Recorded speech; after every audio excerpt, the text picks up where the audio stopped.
आज से 20 साल पहले मध्य प्रदेश के एक गांव में एक ऑटो आके रुकती है।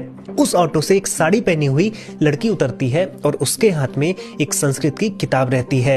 वो लड़की उतरकर सड़क पर लगे बोर्ड को पढ़ती है। उस गांव का नाम था झिरी। विमला सही जगह उतरी थी। विमला जब उस जगह के लिए चली थी तो उसको ये टास्क दिया गया था कि उस गाँव के 2000 लोगों को संस्कृत भाषा सिखानी है, और वो भी घूम घूम कर। ये उसकी 24 आवर्स की ड्यूटी थी और ये उसके लिए एक चैलेंज था। लेकिन विमला ने हार नहीं मानी। वो सुबह पेड़ के नीचे बैठे हुए किसानों को कुछ संस्कृत के शब्द सिखाती थी। फिर दोपहर में स्त्रियों के साथ बैठकर उन्हें लिखना सिखाती थी, और जब शाम में बच्चे स्कूल से वापस लौटते थे तो उनके साथ चलकर उन्हीं बच्चों के बीच में उन्हें संस्कृत भाषा का ज्ञान देती थी। कुछ ही महीनों में गांव के लोग अपना परिचय संस्कृत भाषा में देने लगे। स्त्रियां दूसरी स्त्रियों से संस्कृत भाषा में बात करती थीं और गांव की गली गली नुक्कड़ नुक्कड़ संस्कृत भाषा के श्लोकों से सज गए थे। आज झिरी भारत के उन 2 गांवों में से एक है जो संस्कृत भाषा में बात करते हैं, और इसकी नींव पड़ी थी 1985 में, जब आरएसएस के साथ मिलकर गांव ने निश्चित किया कि झिरी को एक आदर्श ग्राम बनाना है। और इसके लिए उन्होंने निश्चय किया